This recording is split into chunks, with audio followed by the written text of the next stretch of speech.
He hasn't said anything with regards to this, and we do hope that we will get some answers. As usual, unfortunately, with these dead or those who have passed away have no names, no faces attached to them. We just hear numbers, which is why a lot of us do always seem to be detached from the reality, which is the fact that Nigerians have been killed again, and nobody's going to be giving us answers. So we just say, God rest their souls. And we hope that a lot of this, we start to understand how to tackle this problem. Because stopping it does look like it's still a way off. And we need to understand how to tackle it is the most important thing now. And the military, who have been there for a while now, I mean over a month, would be able to start getting back on top of things again and, you know, put these people back and give us our country back, basically. On to more sort of interesting news. Nigeria became the first country on the continent to ratify the Arms Trade Treaty. It looks like we are trying to get off the weapons and armory in our country away from us. As we all know, one of the biggest reasons why we think insecurity has gotten so bad is with the issues that happen in Libya, parts of Egypt, the Arab Spring in particular, and of course Mali. There's allegations that a lot of insurgents moved here, and a lot of arms moved across our very porous borders, which has left the country filled with loads and loads, truckloads of arms, basically. And so we're hoping that with this ratification, some sort of enforcement would follow, and we can start to see results with some sort of dearming of the polity, basically, as it were. I'm going to move on to a bit of politics now. We thought it was interesting enough with regards to the APC being registered. We thought we were going for a two-party sort of race in 2015. We got news this week that the former vice president under President Olusegun Obasanjo, Abubakar Atiku, had registered his baby, the PDM, People's Democratic Movement, I think.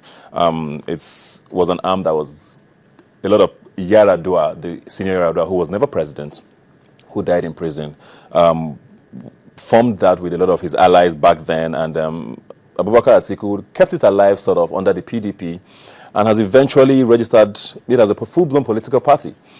He claims, or at least reports claim, that at least 11 governors with the PDP might be decamping to join him there, especially those in the north.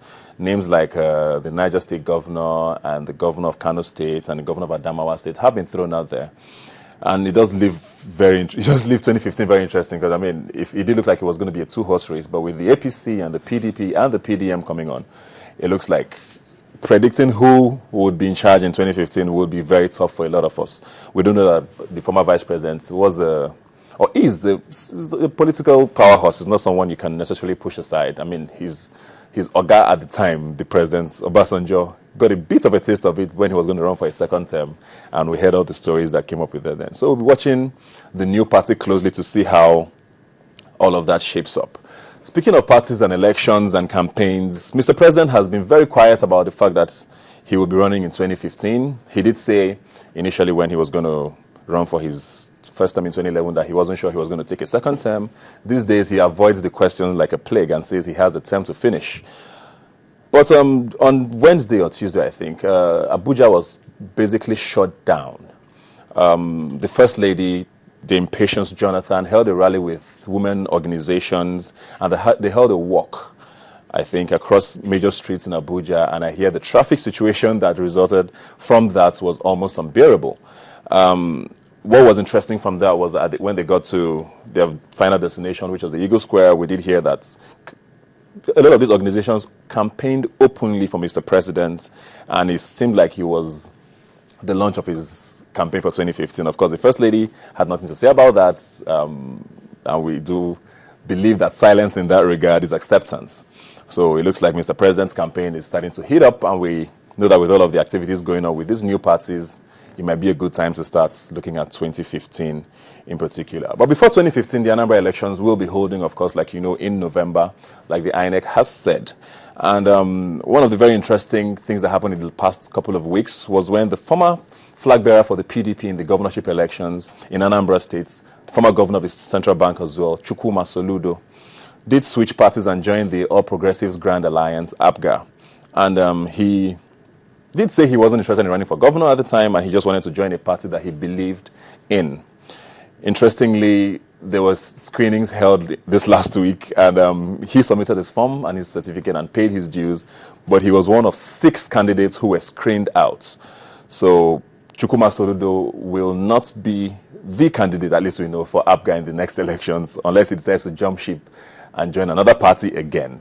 We do know that he was pretty close to the vice president at the time, so maybe he might be joining the PDM to, actualize his dreams. Anambra looking very interesting, of course. We're watching the PDP. They will be holding their own primaries very soon to see who their own flag bearer will be.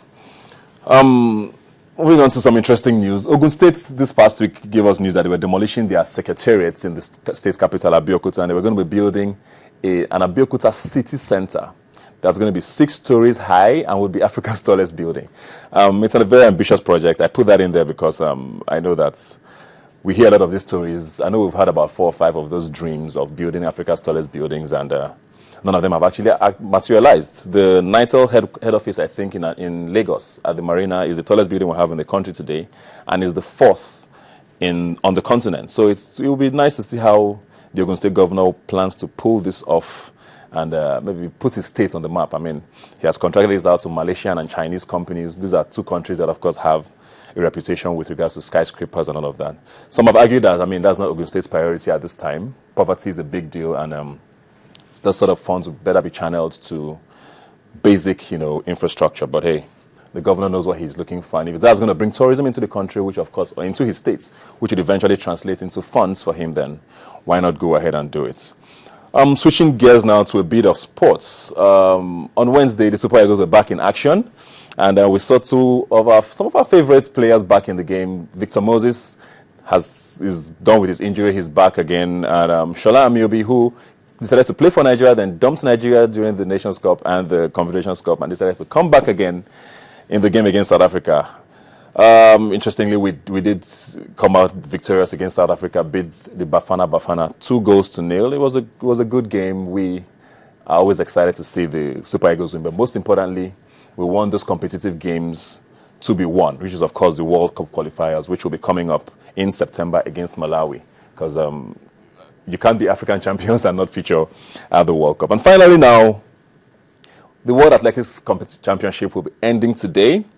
As at last week, we had just 1 silver medal when I was here from Blessing Okagbare, who had 1 silver in the long jump. She had a target of winning 4 medals. Unfortunately, with the 100 meters, she didn't do well in the finals after being touted as one of the favorites. Came 6th, but she gave us a bronze in the 200 meters. And this afternoon, bizarrely, she didn't show up for the 4x100 meters relay. We don't know what happened there. 2 of the medalists, or 2 of the runners in that team for Nigeria, were actually 400 meters runners. And it was strange to see them try to do a 4x100 meters relay. Some of them did participate in the race last night when Nigeria came 6th in the 4x400 meters relay. So we'll be asking the AFM questions as to why. Usually a relay team is made up of 6 members. So even if Okagbare didn't run, why didn't we have replacements for her? Why did 400 meters runners have to be drafted in? And of course, as we expected, the baton was dropped at some point and Nigeria came last in that heat. But all in all, we won some of our first medals since 1999, actually. And Nigeria, as at this afternoon, was placed at 23 on the medals table. One of, I think, 5 African countries that had won medals in the tournament. So good going from Blessing Okagbare there, and we do thank her very much for putting us on the map there. Well, we have a very good show for you today. It's the International Youth Day. We'll be talking all things youth, from unemployment to entertainment to job creation to politics and everything youth related. We want to see how we can get infused into all of this and play our parts in the polity that is called Nigeria. So do stay with us. We'll be back with more on Rubbing Minds. From one nation to another, there must be a meeting point. Their ideas may be different, but they must work to agree on what's best for the people. Diplomatic Channel untangles the discussions to bring out what's really important. Because it is our world, and it's our right to know how their decisions affect us.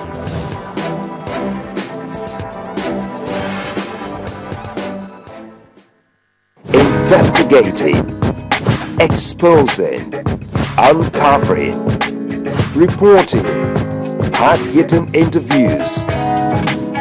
Sunrise Daily, only on China's television.